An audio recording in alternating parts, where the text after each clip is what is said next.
Good afternoon, everyone. Howdy. Welcome to Tilson Live. It is Tuesday. It is 2 o'clock. We are live on YouTube, live on Facebook, coming at you as we do each and every Tuesday to talk about all things building on your land. I am Eric Allard, part of the fourth generation of the Tilson family here with Tilson Homes, joined as I am each and every single week, thank heavens, Dawn Dantzler, Vice President of Marketing and Customer Experience. Welcome, Dawn. Hey, Eric. How's it going? It's going awesome. It's beautiful weather. It's cold. I love it cold. I like to sit outside. I like fire. All of those things. Sweater weather. Yeah, legitimate sweater weather. It is actually fall, y'all, for real.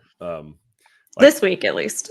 This week it is. Yeah, it happened almost overnight. No, truly overnight. It dropped 40 degrees in a very short time period. So it's awesome. I love the fall. I love it. It's the October, although it's drawing to an end, but it's my favorite month of the year because you can do some deer season if you have the proper permits or are a bow hunter. You got all the things overlap. Football is happening, college football. It's all that matters. You've got baseball is still going on, although not for all of us. But in October, it's going on.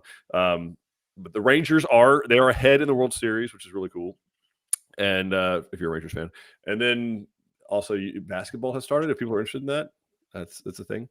So it's the rare month where the three major sports overlap, and outdoor. You got dove season, you got deer season. It's just, and we survived the apocalyptic summer here in Texas. The trees did not all survive, but as far as I know, we survived. So that's what's going on. It's my favorite time of the year.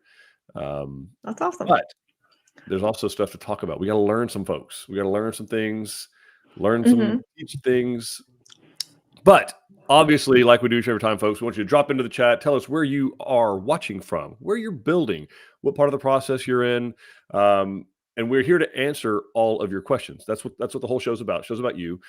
We do have a topic for today. Dawn's going to share with us. This is one we got some great feedback on. We've done it in the past. So Dawn's going to share that in a second. But it doesn't have to be limited to this topic, although it's going to generate some questions. But we want to talk about all things building on your land, right? You want to talk about construction. You want to talk about design. You want to talk about color selections. You want to talk about financing. Do you want to talk about customization to the plans? All those different types of things, how pricing works, construction loan versus easy buy. We're here to talk about all of those things, answer all those questions for you guys, no matter where you are in your journey. If this is something you're just thinking about doing maybe one day, this is actually the best place for you to be. You'll get the best, most accurate information here, unlike the rest of the internet. And if you are in process, you're kind of wondering what's next, or what should I expect, or here's what I'm seeing. That's what this show is here for as well. So ask your questions, drop them into the chat. We do answer every one of them. We'll answer other questions too, but as Donna as always eloquently states, the further you get from the topic, the less reliable the answers are going to get. However, it will not stop us from answering the question. We will still answer the question. Yes. Yep. So Dawn, while folks drop into the chat where they're watching from, where they're building, what part of the process you're in, what are we doing today? What are we talking about? So today we're going to talk. In addition to the weather, we are going to talk about how to read a floor plan. So there's a lot of secret code kind of embedded into there. There's a lot of information in a basic floor plan. So we're going to talk about all of the different symbols and what they mean when you're looking at your floor plan. We're also going to talk about all the different types of floor plans that we use, because as you get further into the process, your floor plan has more information within it. And so we'll talk about a few things about, like, when you get to floor plan review, what should you be paying attention to that you might not be thinking about when you get to that stage. So it's just a really good topic that we like to do every once in a while, because I know I learned a lot when we put this thing together, because I did not know that all of these symbols were hidden in the floor plan slick, so that we can know exactly what you're planning on building. Yeah, it's really important because we know, it's our 9 to 5, right? So it's easy for us to, at times, if we're not being careful, to get caught up in the, we clearly know what a 3060 SH 7'10" double hyphen thing HH that means nothing to the majority of the human beings watching this, but it does mean something, and it is important to know what it is. So we don't want you to be overwhelmed. when you go into like actually approve your plans, which we do, we ask that all of our customers do that. And by ask, I mean require. But we do ask you to do. We ask you to sign. But yeah, so because we want you to know exactly what you're getting. We know what you told us, and we kind of know what we redlined out, and but the drafts person that's drawing these plans, they weren't in the room, right? So we want our customers to have that opportunity, along with the sales consultant, to go through the plans page by page, room by room, and be sure that this is exactly what the customer was expecting. So ceiling heights, floor coverings, cabinets, countertops, how big are the cabinets? How wide are the cabinets? What are the doors open? How do they swing? All this stuff it matters. Where are the switches? So we try to make sure that you've got, again, as much information as you can to make accurate decisions. And that's why we do this one. So that there's some degree of familiarity whenever you're going in, and you can talk and tell. When you go and talking to other builders, I hope you choose us, obviously, but you go and talk to other builders. These are things you're going to need to know. You're going to need to be able to ask these questions and be able to kind of hold your own in a room, with what's an exhaust fan versus what's a heater, and what's an arch versus what's a rock opening. So anyway, that's what we're doing. Dawn's put together a really awesome presentation as usual. So we can check through that stuff. Again, jump in, tell us where you're watching from, where you're building, what part of the process you're in. We are live on Facebook, live on YouTube, as we are each and every Tuesday. And we want to hear from you. Ask all the questions. That's what we're here for. So Dawn, anyone joining us yet? Yeah, we have Lisa. Howdy from Fort Worth. Go Rangers, building Magnolia B in Bridlegate and Bandera County, but probably not anytime soon. Oh, hate to hear that. We've got Patty watching from League City, building in Washington County near Brenham. Introductory walkthrough coming up soon in November. Thanks to Greg for keeping us moving forward. Oh, that's awesome. So you guys are in the home stretch. Yeah. That's beautiful. Then we've got Danny Freeman working in Midland, building in Arlington D and Princeton, Texas. Oh, very cool. Very cool. I'll bet he's out. I'm going to say he's probably at a Tesla battery production facility in Midland, or he could be in the oil and gas business. One of those two, I'm pretty sure. Probably the last. Which type of energy are you doing? Which type of energy? I'm going to go out on a limb and say it's something Permian Basin related in Midland, Texas. So the original design behind what is now OPEC, the Texas Railroad Commission. Anyway, fun little Texas fact. We were OPEC before OPEC was cool. And we still dominate. So all that being said, we are going to jump into this presentation. Folks, put your questions in. If you have questions about plans, of course, that we're here to talk about. If you have questions about, total miss. Something completely different. We missed our cars. So fantastic. That's awesome. That's cool. Great skill too. Huh? How about that? Must have had a hailstorm out there. Who knew? All right, so jump in. Again, tell us where you're watching from, where you're building, what part of the process you're in, and all of your questions. We're going to talk about plans, how to read them, what all the different numbers and signs mean. But if you have questions about other things, parts of the process, financing, construction, site preparation, culverts, permits, water wells, septics, we're here to talk about all that kind of stuff. But Dawn, how in the world do we read these things, and what's all the stuff mean? All right, well, let's get into that. To start off, I'm going to say something we don't usually say, because usually we're like, all of this information is free, and yay, let's talk about everything. So in this case, guys, we are going to be showing you actual plans.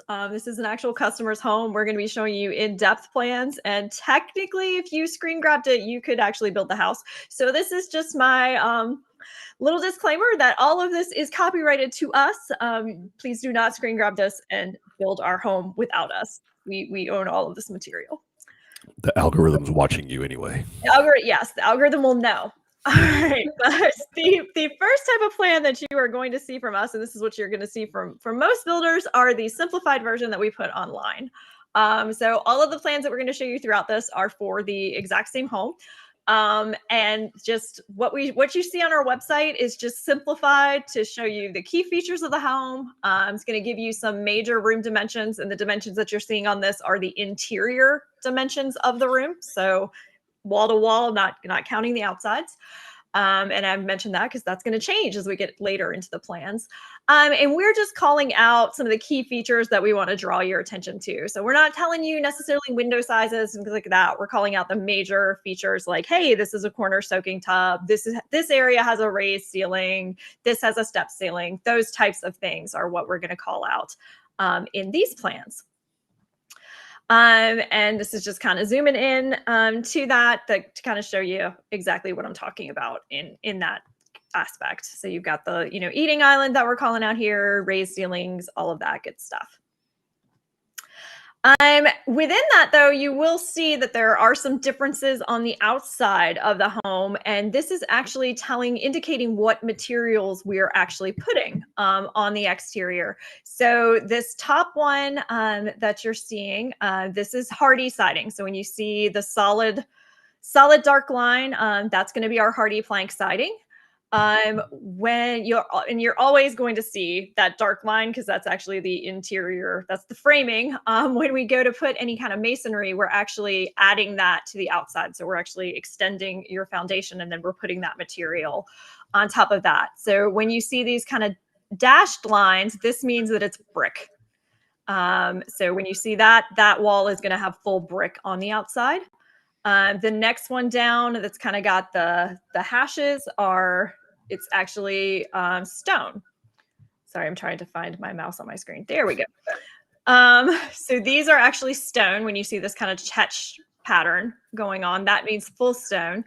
And then when you kind of see this sideways line of the masonry, that means it's a wainscot. So it's not going to be the full height of the wall. It's going to go up to probably usually about the windows, and you can kind of see on the exterior elevation exactly where we're going to stop. My drafting team swears that the lines are a little bit closer together if it's stone versus brick, but they showed it to me like about 5 times. I personally could not tell the difference. So my advice to you is to look at the actual exterior. And did we draw stones or did we draw brick? That's what's going to be on the outside. Yeah. For that. And then the next place you're going to see some symbols is on your post.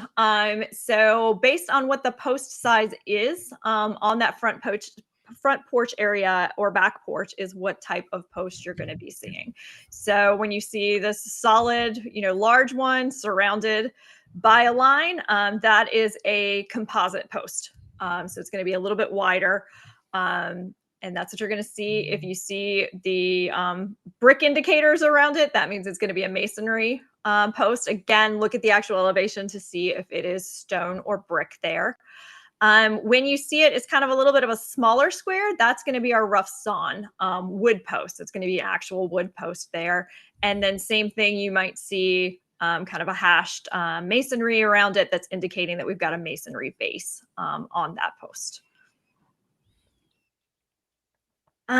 So that's what you're going to see online. When you come into our design center, we are going to actually start working with you on what we call the work copies. So these are in our design center, and it's what our sales team is actually going to use and bring out to show you a little bit more detail that's in the plan that you wouldn't necessarily see online. These are something that you can only see in the design center. It's not something that we allow anybody to take out because you can figure out how to build the plan if you had these work copies, which is why we kind of hold them near and dear.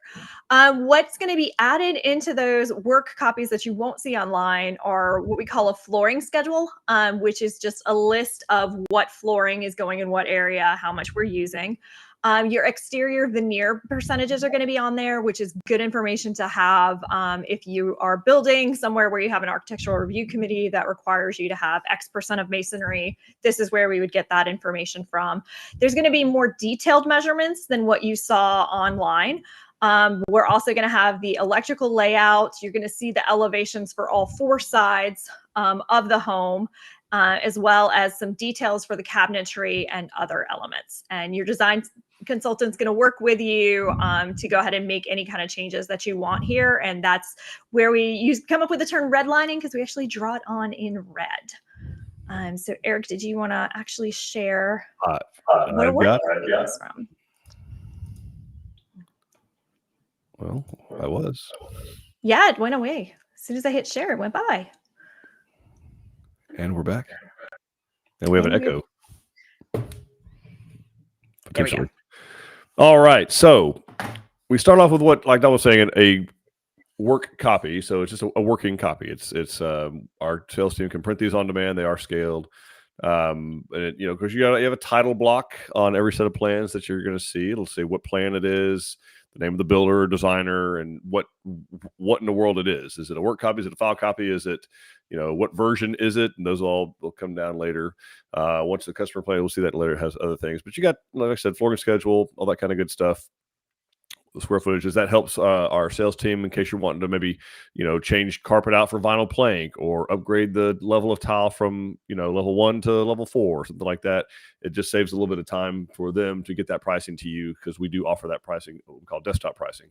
And then exterior veneers, we again, it's really just to help them out, to if you're wanting to change the type of stone or hardy or brick or whatever that we're trying to do. So zoom in a little bit here. And again, the work copy isn't like highly detailed. But it's got more detail than, say, like, don't say the marketing brochure type of thing is slick. So you've got overall dimensions, you've got some offset dimensions, and this kind of helps, again, the sales consultant and the customer. You typically, maybe the size of your lot, or you bring a survey in with you, and we're checking to make sure, hey, width wise, are we going to fit? Are we over building lines or different things like that? And again, this one still is showing interior room dimensions, so sheetrock to sheetrock. As we get further down into the types of plans, that does change, but we'll talk about that. But it gives us, we can do a little more detail work here with you when we're looking at making changes or customizing things. It's given us, window sizes, so the width and height, which Don will talk about in a little bit, is telling us exactly what windows we're putting in, if they're molded together like these are in the master bedroom, or if they're individual windows like the family room. Gives us dimensions of the porch, and cabinet, everything here will be to scale. Tells us where all the outlets and switches are going to be. So if a customer, for example, over here in bedroom 3, we'll get over there to it, zoomed way in, but maybe so the folks can see. Well, it's not working. Was that zoomed in? Anyway, also shows the AC pad. So yeah, sorry about that. I was trying to show. Well, we'll do it the master then, since that's where we are. But like your telephone jack, or in our case, Cat 5e and coaxial is going to be on this wall. Maybe some kind. Oh, like no, I want the bed on that wall, and I want the TV stuff over here. Well, we can do that, and this is where you would do that. Talk about shelving, what the ceiling heights are. So all that information is on a work copy. Where the major return airs are. We don't ultimately dictate on the plans where those are going to wind up. They do have some flexibility. The AC guys do, because we want them to do what makes sense when they get out there. But shower dimensions, door dimensions, width and height, smoke detectors, where those are going to be located. All of that, and of course the disc spring stairway. I saw a question about that. Disc spring stairway is going to be located on the plans. So and kind of the stuff that we know where it's going to go, and it's not really that flexible. That some of those things are on here. Like, we know there's not very many places you could attractively put a disc spring staircase in this house. Like, could you put one in the family room? You could. It would work there, but it's not going to be very attractive when you're sitting there and you have company over. So we can try and tuck them away somewhere. Same thing with the return air. The return, there needs to be one major return air. Obviously, every bedroom is going to have a return air, but we don't dictate on the plans where those have to go necessarily. We do leave that up to the HVAC company based on where they're putting their supply, their HVAC, the actual what brings cool or hot air into that room. The return air can't be so close to it, because you're sucking that air immediately back up into the AC system. So anyway, this is the plan that we would use to sit down with you and start customizing stuff. You want to start moving walls, you want to start changing things, you want to, change what the floor coverings are. But we're kind of, it shows us enough detail where we can have a very substantive conversation with a customer about, what the house is going to be coming with, and what shelves versus cabinets, where's the water heater go, and all that kind of good stuff. So that's your work copy. All right, awesome. Let's talk what little next, or do we answer questions? Well, let's talk about what some of those symbols were, because you touched on a few of them, but let's go a little bit more detailed on them. So all of those electrical symbols that you were kind of seeing on there, this guy is indicating your smoke detector. And then we're actually notating what type of outlet it is based on how many lines are in the little circle. So you've got the 110 versus the 220. Anywhere that you see what looks like a dollar sign, that is a wall switch, and it's just indicating which line it's going to. is indicating what that's controlling. We do have, TV coax that you can put in there, the Cat5 symbol, which Eric showed you. If you see a symbol that looks like this one, that means that it is a recessed light. So it's that puck light that's recessed in there, versus this symbol for a ceiling fan, or this one that's showing that it's some other type of ceiling light. So something that's going to extend down from the ceiling. And then these guys here are indicating a vanity light, and the number of circles that you see are the number of light bulbs that are in that electrical feature, in that lighting feature. And then the next one, we threw out some numbers when we were talking about windows. So let's kind of talk about what those indicate, because they are a little bit written in code. So the first number that you're going to see is, like Eric was talking about, it's the number of windows that are together. So this is 2 windows that are hung side by side. So that's what that first 2 is indicating. Then it's going to say 30 or whatever 0. And this is indicating the width in feet and then inches. So this is a 3 foot 0 inch wide window, but there's 2 of them. So together you've got 6 feet. And then you've got the height is the next number, these purple numbers, the 50. So that is 5 feet high, 5 feet 0 inches high. The next 2 letters in there are going to indicate what type of window it is. In this case, it's an SH, which means single hung. This might also be a fixed window, which is what the FX stands for. Other indications you may see after this, if you see TEMP, that means it's tempered glass, meaning it's probably somewhere where we think it might potentially get struck by something. So we want it to break a little bit different if it's near like a doorknob or something like that. You also might see OBSC, which means it's obscured glass. So we've, kind of made that so you can't quite see through it. So you'll see that sometimes if you want that over a tub or in a shower or something like that, you want a little bit more privacy. And then the next symbol after it is going to indicate the window style. Ours are always going to say DL unless they're not divided at all. To see the actual window style, you're going to want to look at the actual elevation rendering, and that'll show you specifically what type of divided light that window is. Underneath, you're going to see some feet and inches indicated, and the abbreviation HH. This means header height. This one's kind of weird. So on our plans, in my opinion, we do this right because we are actually measuring to the header. So what we are telling you is where is the top of the window as compared to the floor. So if you were to measure from the floor to the top of the window, this window is being hung 6 feet, 10 inches high. The reason I'm mentioning this and being very specific, some builders have actually started measuring to the bottom of the window, but that's not the header, but they'll still call it a header height. So get specific. Yeah, and really it's for you guys to know. It's also for the framer, right? Yeah. I mean, the framing contractor's out there on site as he's reading these plans. He needs to know where the bottom of that header, there you go, the top of the window is going to be, where it's supposed to be, so that a regular person can look out. My wife's not a regular person, but we had to lower our window in the kitchen because she's a small person, but it happens. Anyway, so it is to avoid that confusion, right? Like if a framer's used to seeing plans a certain way and they see something different, like, wait a minute, what are we, like 2'4"? Yeah, somebody mentioned something about Tilsonifying, or that their builder said that might be one of the things that he meant. Maybe. Yeah, just it could be. checking in and making sure that the framer understands all of our nuance, that we're still doing it. We're actually still measuring to the header. I don't know when that stopped, but then we also, similar set of numbers you're going to see on doors, indicating exactly what's happening there. So again, those first 2 numbers are going to be your width in feet and inches. So 30 means 3 feet wide, 3 feet 0 inches wide. The next 2 numbers are going to be your height. So 68 means it is 6 feet 8 inches tall. This is a front door, so we're also indicating side lights on it. So again, we have 2 SL, which means side lights. And then again, you're going to see the width there in feet and inches. So this is a 1 foot side light.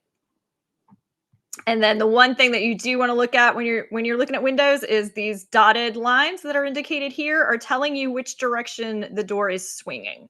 So if you see it coming inside the house, that means it's swinging inside. If that door is open to the exterior, that means it's swinging out. So that is something to pay attention to when you're looking at doors.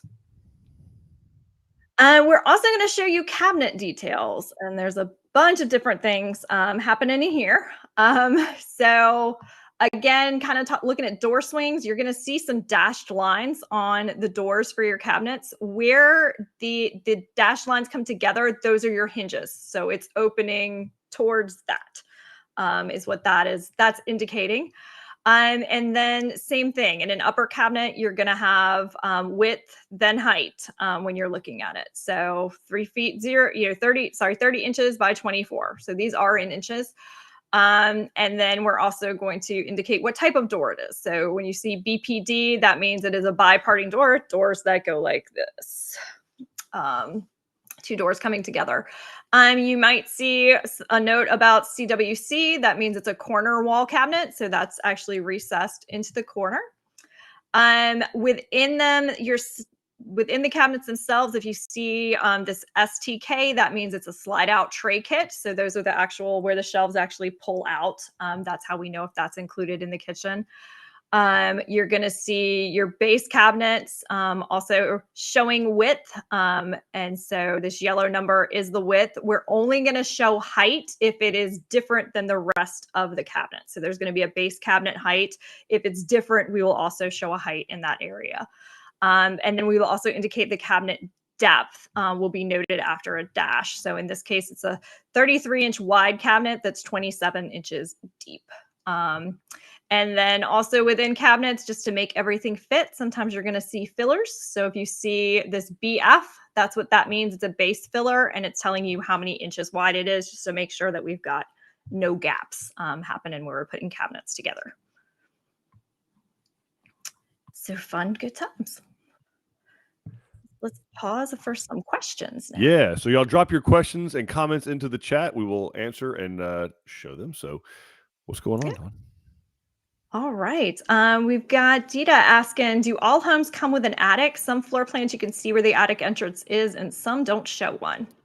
Great point. So, and I don't know if she's referring to like the ones online maybe or not, but yes, every home that we build has an attic. And it has attic access somewhere. It is required to have attic access. And actually, your mechanical equipment, so if you have your HVAC equipment that's up there, if you had a water heater up in your attic, anything like that, has to be within 15 feet of that attic access.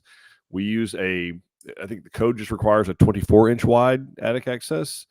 In some cases, even 20, like a scuttle hole. If there's an additional one. That's not fun. No, well, Eric ain't going up that one. But we use a 30-inch by 54-inch. So we use a very large, stable attic access. It does still have a pound rating, but it's much higher than the code requires. Because when our customers have stuff, they got stuff. We understand that. But it's well, and you want to be easy. You want it to be easy for people to get up there when you have to do work and change out filters and yeah. Yeah. So anyway, yes, and some of them are accessed from a second floor, and that might be where it's not showing it. So like maybe on some of the Cedar Creek or different ones like that, other portions of the house will be accessed from the attic, from the game room area or second floor. I know the Breckenridge has that, Fredericksburg has that, Cedar Creek, and some of the Fayetteville. We do the bonus room. A lot of the plans we put the bonus room on them. The attic access is then done from a regular 6 foot. Yeah, full size door. Yeah, which is awesome.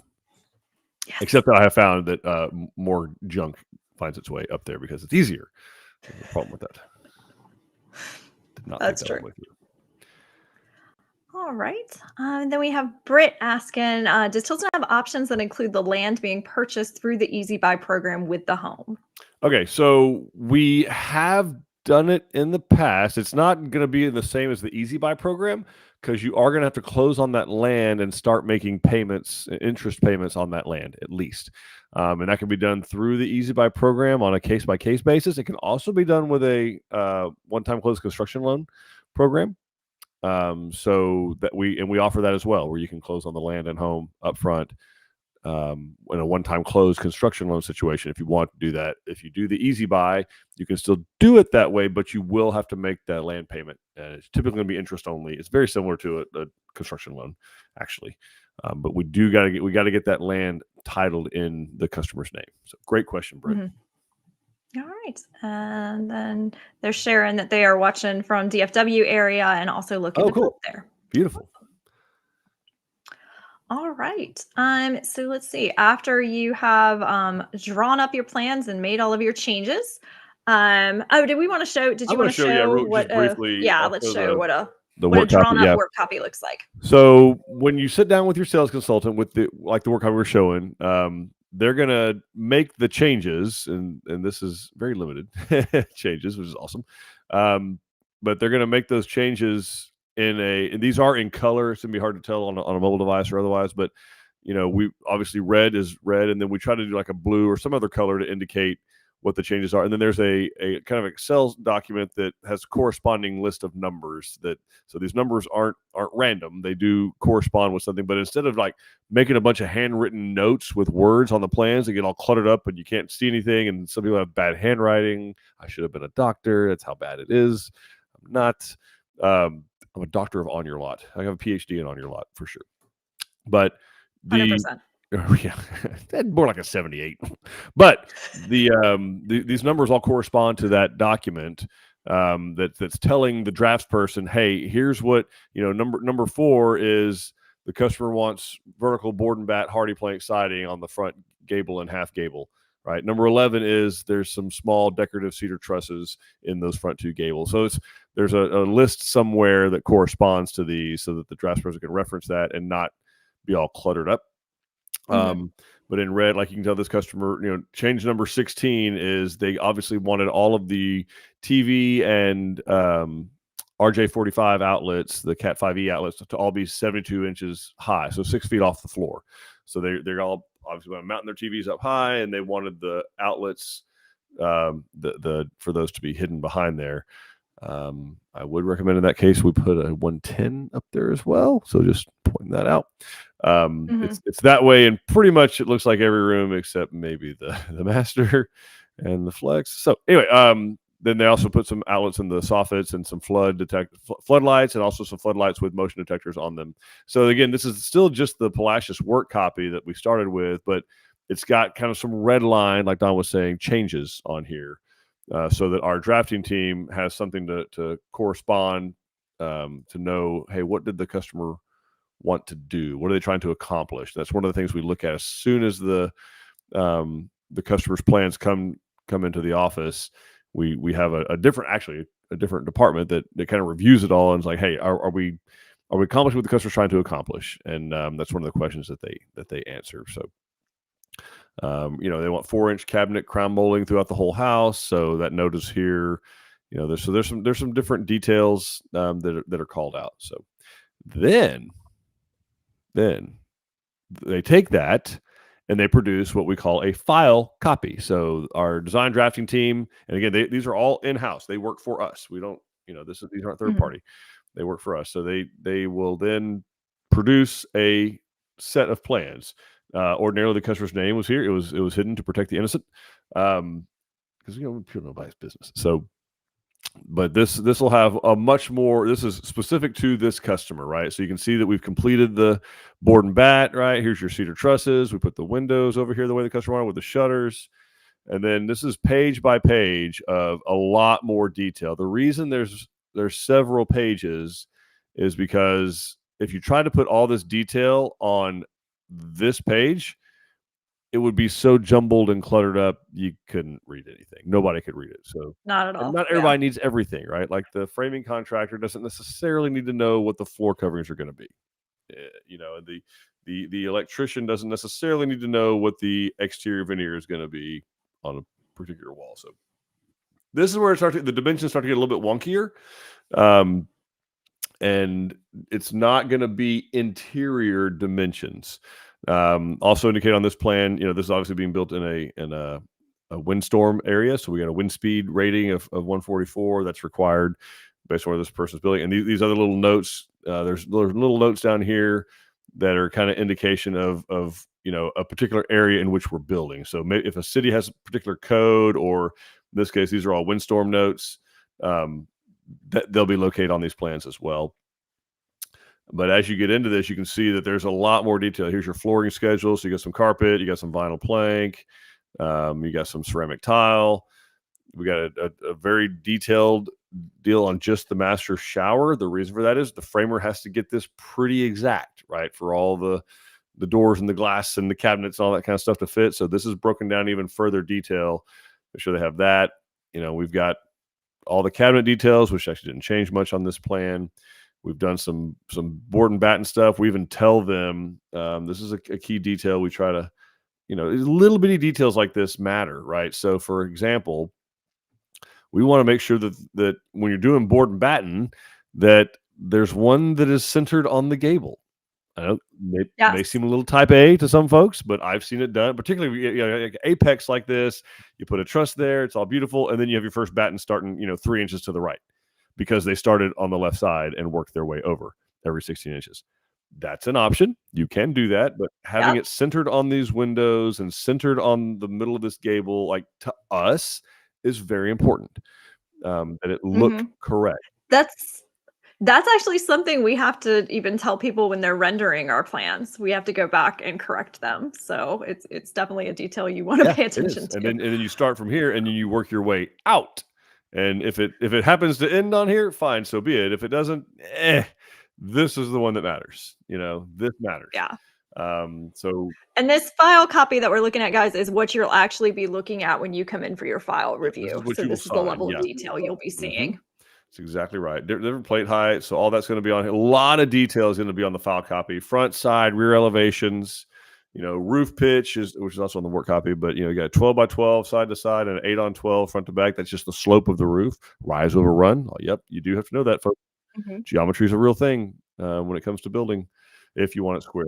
And the design that you see in those windows, that is the window that we are ordering. So check that if you were expecting something different. Yeah, so this is like a prairie divided light right on the front, and then it's just 1/1 on the sides and the back. Very common. Then you have a whole separate page that's nothing but electrical, showing you where all the recessed lights are going to be, where all the switches and outlets and light fixtures and all that kind of stuff is going to be. Here's the note here, we raised all these 72 inches AFF, which stands for above finished floor. So this is the plans that the customers would sign. So that's why these are important. And ideally, once you sign these, you're not making changes. Ideally, you're making changes to these at all. But where your dryer vent's going to go is going to be on here. So little details like that, that matter. Obviously, where the AC is going to be, they didn't change it, but we try to be very upfront with people. Hey, this is the optimal place for the air conditioner to be on this home. Could it be moved? Yeah. But do you want to look at it out your window? Right, exactly. Or do you want it, and also for build line stuff or for subdivision, a lot of cases it has to be hidden. They don't want to see them. So could you put it over here? You could, but then your AC may say, your subdivision or property association may say that's fine, but you have to screen it. I want plants or a wall or something there hiding it. Not all cases, but some. So anyway, that is a file copy of the plans. Do we go to more presentation? Or go straight to the final set? We kind of talked about that. So the final set is what we call the K1. And this is what you actually use to build. So that one, after you have signed off on your plans, it goes back to our full drafting team, and they actually draw up the final version with and all of that. So yeah, if you want to. Yeah, I got it up. So we model all of our plans. We 3D model them for estimating purposes, not for marketing purposes yet. That's coming. We're working on it. Yeah. We are working on it. In fact, I've got the email from them to set up the kickoff. So I'll be forwarding that to you, Don. So the K1 is a much more detailed set of plans. It's what we're going to use to actually give to contractors to build the home. It would also take into account any changes that could have happened, shouldn't have, but could have happened between when you sign them and when it's released to construction. So we've got, a big detail here on your form boards, your foundation. So there's a significant amount of detail on this. This one is nothing but just for the foundation contractor, well, our building superintendent, foundation contractor, and plumber and or electrician if we've got some, like an island or something like that, which this one does. We have an island here. So we've got very detailed dimensions of where the center of this island is going to be so that we can get a piece of conduit there. It's very hard to add electrical to an island after the fact. It can be done, but it is expensive and literally hard because you have to cut conduit. But anyway, so that's all these details are completely for foundation contractor. What the square dimension should be. We do the oh my gosh, I've gone blank. 3, 4, 5 triangle. What is it? What's the law? Oh my gosh. First person to get in there gets a Tilson hat. If you beat me to it. You're probably Pythagorean. Never mind, you lose. Okay. So yep, Pythagoras told us how to get the hypotenuse of a triangle. I know I'm using crazy words. Guys, this stuff matters. People think that contractors are just old, good old boys who don't, didn't get high school too good. Geometry is a very real thing. And we're just looking at 2-dimensional right now. We're not even talking about the 3D portion of it, but rise over run, hypotenuse of triangles, getting things square. These guys know how to do this stuff. So anyway, they're telling them how far to drop that pan for the shower. Yep. That's right. You step down a shower. We build all of our showers are job built custom tile showers. So none of that ugly fiberglass. It looks like on this one, the AC actually did move. There you go. AC has been moved. So that happened. So customer probably saw it back there, said, nope, don't want it back there. Don't want my backyard. I want it over here on the side. And because I have neighbors that annoy me over here. So that's where it's going to be. Anyway, so and again, the K1 it's going to look a lot like and you get a set of plans as well. The customer gets a set of plans. These plans come to you, a hard copy in the mail. You get, you can hold them tangible. So you get a set of plans. It's not going to have all the like super detailed details like cornice details and all that kind of stuff because a lot of it may not apply to you, but it's going to have a lot of information. But these, we detail out for our framers exactly how they should trim out all of these various lookouts and rafter tails and soffit. And this is part of this is so that it looks like what you saw in the model home. The other part is if you do it this way, Mr. Framer, you won't run out of material. If you don't do it this way, you will likely run out of material, and that will be on you. So we try to set an expectation with them, like, hey, here's how you do it. If you put it together this way, you build it this way every time, you'll be good to go. So a lot of details here that I won't belabor the point, but just suffice it to say, here's what I want to get to is that we do frame and model of our plans. We're telling you we tell the framer, what size ceiling joists they should expect to put everywhere, where the Versalam or engineered beams are going to be.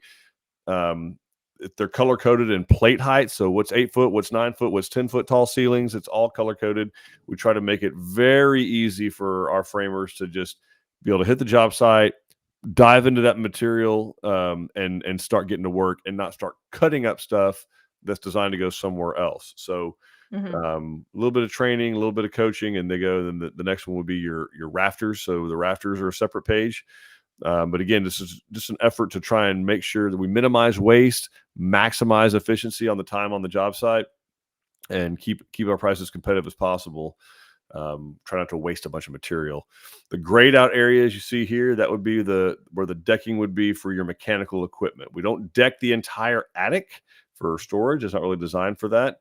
There are some places we can do additional decking if you talk to your sales consultant, but it's not just anywhere, because this is coming down to a really low pitch on the side of the house. So, you eventually run out of headspace over here. So, but right here in the middle of the house, obviously most efficient from an HVAC standpoint. You have shorter runs with all of your ductwork. That's why it's located there. Has to be within 15 feet of that disappearing stairway.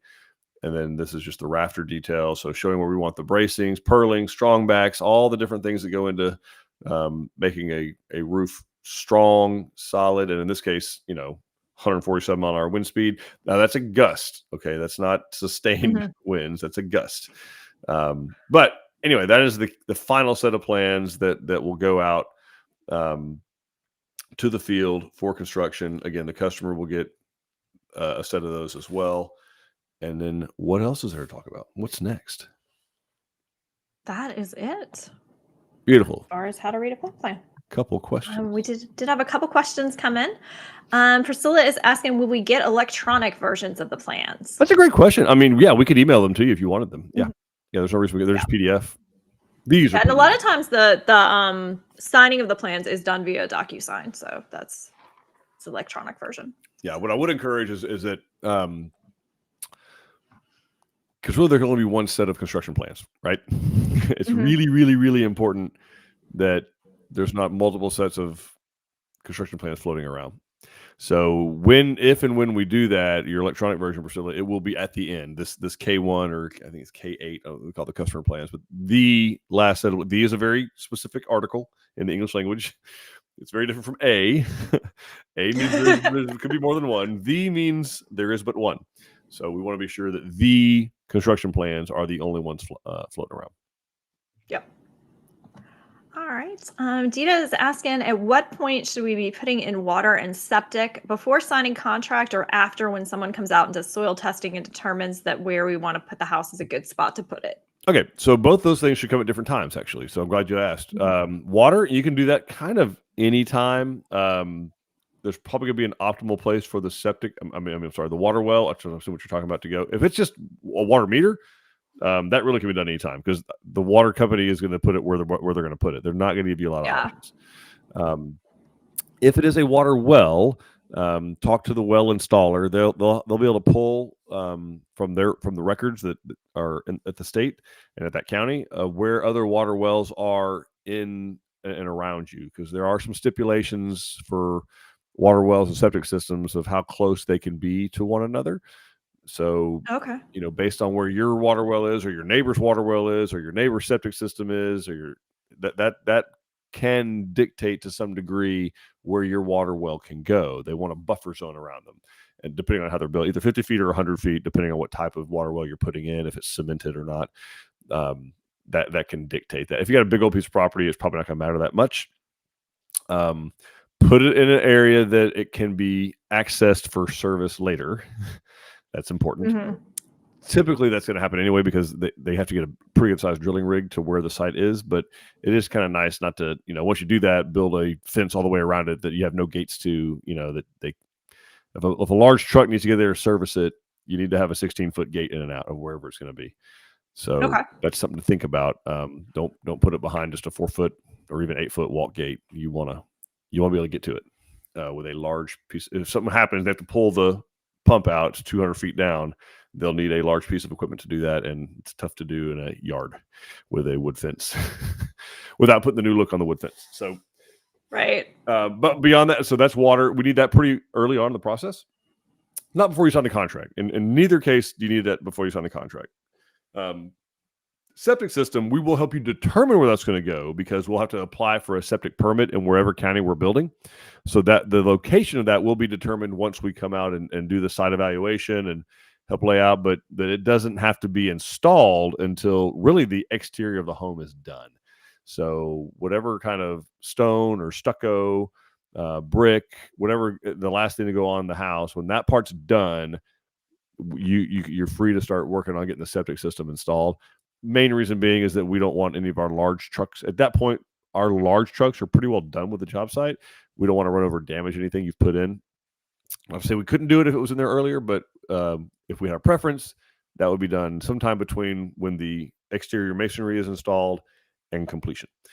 So, but neither of them have to be put in before you sign a contract. In fact, I would not recommend putting either of them in before you sign a contract. Right. Okay. Makes sense. Then we have Angela sharing, so happy our home is almost done. We are scheduled to close next month. Oh, very cool. That's awesome. Congratulations. Thanks for choosing us. All right, folks, keep dropping your questions and comments in. That's what this is here for. So if you have any questions or comments at all about plans, site preparation, financing, any of that, we're here for that. We kind of do a last call for questions here. Thanks for watching. Dawn, do we have anything going on this coming weekend? First weekend. Yes, we do have 2 seminars this weekend, one in Spring and one in Waxahachie. And then we also have some exciting things going on at our Angleton office. Tell me more about that. So we are making way for new models. So the models that were there, the Nottingham and the Palacios, are now officially closed. And we are emptying everything out. Yes. Bye-bye. So we are emptying everything out of those models. And from what I understand, we are scheduled to begin demolition on Friday. So disconnecting power and doing demolition and getting those out of the way. So we can bring you some fresh models. So we're going to be building an Arlington and a Refugio out there. So that is very exciting. Super excited about that. Yes, it's going to be a chilly day in Angleton Friday, potentially. So we may be able to get a generator out there, but we might just not. We'll see. TBD. If you come to visit us, bring a sweater. Yeah, Richard's doing the sourcing thing. And if we aren't going to be able to be visited, we will obviously post that on all the socials and the websites and things like that. So we got that going on. Paladuro is so close to being completed. It will be done next month for sure. So pretty. Yeah, it's going to be beautiful. So we've got some upgrades in our Bryan office. So you go check that place out. We're doing some little powdering of the nose in spring to the San Jacinto and the Nueces. She's getting freshened up. Looks great. And let's see. That's some major things going on. Obviously, we got a website open 24/7. We got new home specialists on standby to answer all your questions, set appointments for you. We got 12 design centers that are open 7 days a week to walk you through this entire process. They know how to read these plans like the back of their hand. They know the financing. They know the site preparation, particularly for their specific areas. Obviously, we got some different financing programs out there. We got Easy Buy. There is an option for one-time close construction loan. We can walk you through all of those different things, answer all of your questions. That's why we're here. We have a Facebook page if you want to go engage with us there. We have an Instagram page if the gram is your jam. We also have there's a TikTok apparently. I still have not seen. Yep, you were actually on it. Was I? Oh, I think someone did tell me. What did I do? I didn't do it deliberately. It was a cut of the Casita video. I haven't seen that then. It's probably best. So we also have a YouTube channel. If you want the real lowdown on building a home on your land, I don't care if you're going to build with us or not. I mean, I care. Regardless of whether you're building with us or not, go to Tilson's YouTube channel. You will get a wealth of information. Dawn and her team have organized a tremendous treasure trove of information. That is actually a double alliteration bonus points in Scrabble. But guys, everything you would need to know if you're thinking about building a home on your land, it is on our YouTube channel. They're organized cleanly. We got a craftsmanship series. We got customer testimonials. We got all financing, all kinds of stuff out there. Customer home tours, all kinds of things. Yeah, that's right. Customer home tours to help you just enrich your knowledge of this process. That's the whole point of that channel. So go over there, certainly like and subscribe because we do put out videos pretty frequently. So there's plenty of fresh content always coming out that will help you on this journey, help you answer questions, when we're not available or when you're in pajamas and you don't want to come in. I get it. It happens. So everybody has varying degrees of pajamas, and we understand that. And so that's why we have a YouTube channel. It's one way. You watch it. So anyway, engage with us there. Anything else, Dawn, we need tell our folks? No, I think that's it. All right. Well, guys, we appreciate you so much for taking the time to watch this. We hope it's helpful. We hope you reach out to us and we'll hear from you soon. And until then, we really look forward to making you part of the Tilson family. We'll see y'all later. Bye, everybody.